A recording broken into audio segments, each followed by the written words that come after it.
Баршаңызға қайырлы күн. Сіздермен бірге Жансая. Бүгін сіздерге бір істегенде сәтті болып шығатын ерекше самсаның рецептімен бөліскелі отырмын. Менімен бірге видеоның соңына дейін көрулеріңізді сұраймын. Таза ыдысымызға тұзымызды, жұмыртқамызды, жылы суымызды, жылы сүтімізді құямыз. Араластырамыз келгенше. Үстінен дрожжымызды саламыз. Тағы да араластырамыз. Толыққанды барлығы еріп біркелкі болғанша. Үстінен алдын ала тартып қойған ұнымызды саламыз. Жұмсақ қамыр илейміз. Қолға жабыспайтын.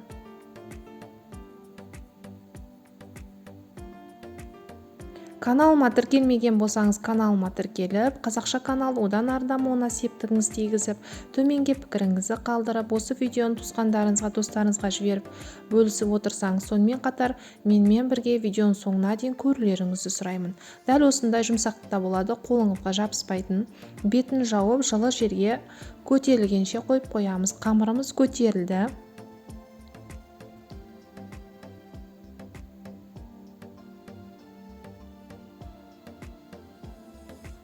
Ұнды пайдаланбай екі бөлікке бөліп аламыз.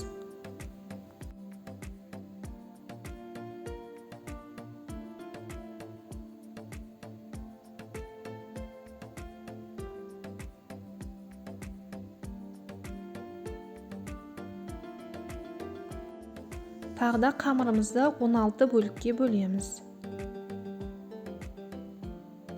Бөліп алған соң домалақтап кішкентай күлше жасап қоямыз. Барлығының өлшемін көз мөлшермен бірдей етеміз.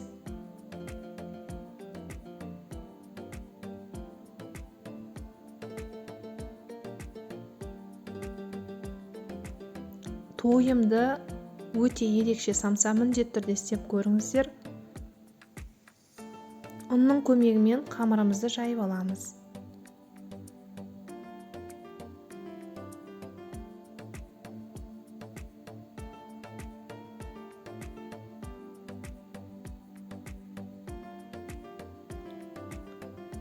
Барлық қамырымызды осылай жайып аламыз.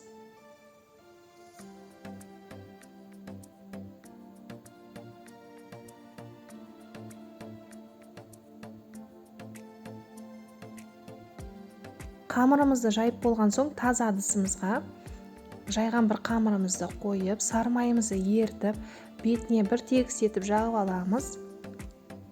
Екінші қамырымызды бетіне қоямыз. Тағы да бетіне сары майымызды жағамыз. Дәл осылай 8 қатар жасаймыз. Мұздатқышқа қойып қоямыз.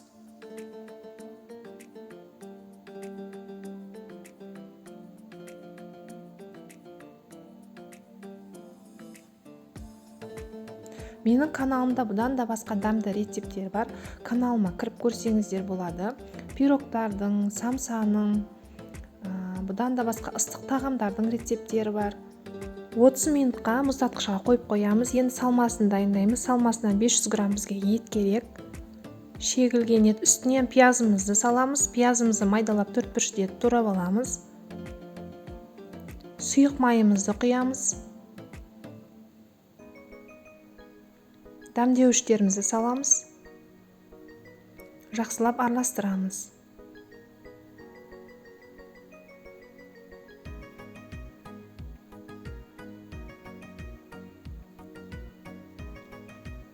Қамырымыз тұрды мұздатқышта.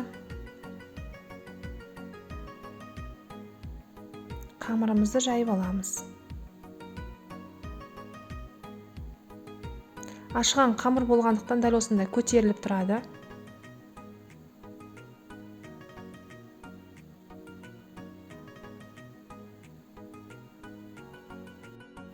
Қамырымызды жайып алған соң үстіне еріген сары майымызды тағы да бетіне жағамыз. Бір шетінен бастап шиыршықтап ораймыз.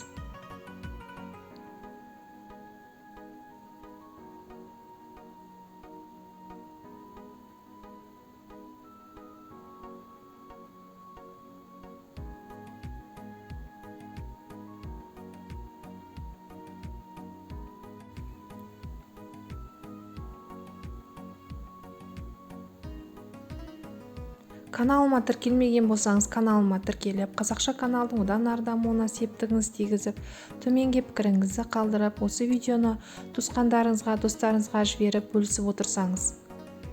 Осы ажырап кеткен шеттерін жұмсақ болып тұрады, қамырыңыз біріктіріп, жабыстырып жіберсеңіздер болады. Енді ортасын осылай ашып аламыз.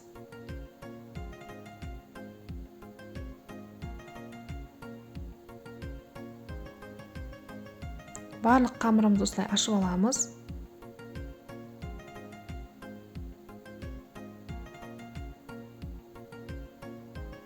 Жаңағы дайындаған салмамызды саламыз.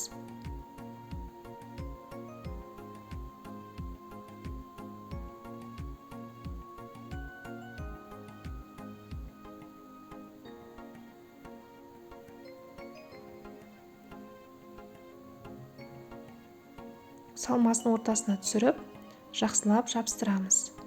Қамырымыз жұмсақ болғаннан кейін тезірек жабысады.